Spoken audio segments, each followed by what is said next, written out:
want to discuss with you par 5 strategy, and this is one area that I see a lot of amateurs make a mistake on. So I've driven it into this bunker on this par 5. What do I do now? Well, again, a lot of people on a par 5, what they want to do is they want to hit it as close up to the green as possible so that they can try to, have the shortest iron in. What you have to understand here is I need to limit my losses here. It is a par 5, so if I leave myself with, if I hit a shorter iron here and I have, 9 iron in versus, a sand wedge, that's okay.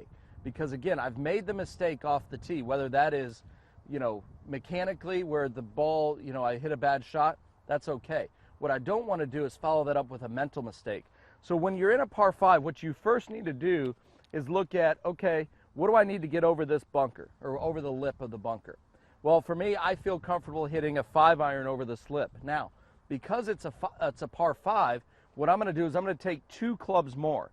So I'm going to hit 7 iron here.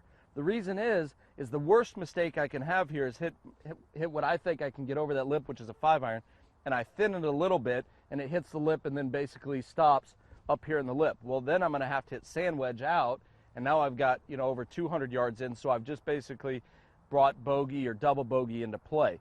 What I'm going to do with the 7 iron here is, again, I've got roughly 250 yards in on this par 5.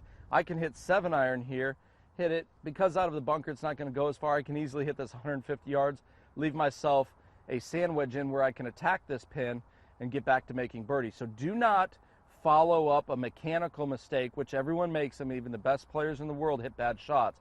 Do not follow that up with a mental mistake. Take what the course will give you, take your medicine, and go on.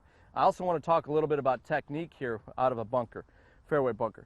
What I want to do out of the fairway bunker is I want to quiet my lower body. So what I like to do here is I'm just going to take my knees and just pinch them in. This is going to restrict my lower body motion. And again, what I'm going to do here, I'm going to choke down, because it's almost better out of the fairway bunker to thin it just a little bit, which is another reason why we take 7 iron instead of 5, because I will thin it if I miss it. It's better to thin it than it is fat it. So I'm going to do this, and all I'm going to do is I'm just going to make what I feel is a restricted 3/4 swing. This will control basically where I make contact, the bottom of my swing arc, if you will. If I start moving my feet all over the place, that bottom of the arc can change, and then we can hit a host of misses here. So let's see how I do. I'm going to be aiming here pretty far left so that my third shot, I can attack this pin and leave myself the best angle of attack here. Pinch my knees in, I've choked down. Now my nice little 3/4 swing. Perfect, back in play. Now I can attack this hole the way I wanted to.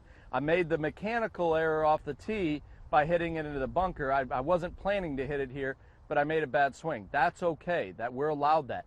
But what I did here, which was important, is I did not follow it up with a mental mistake, and that's how I'm going to shoot lower scores, and that's how I'm going to hit a lot better shots. And even when I hit it bad on a day, I'm not going to shoot that high score, but I can stay in there and, again, get the ball around the course in the fewest amount of strokes when I'm not playing well.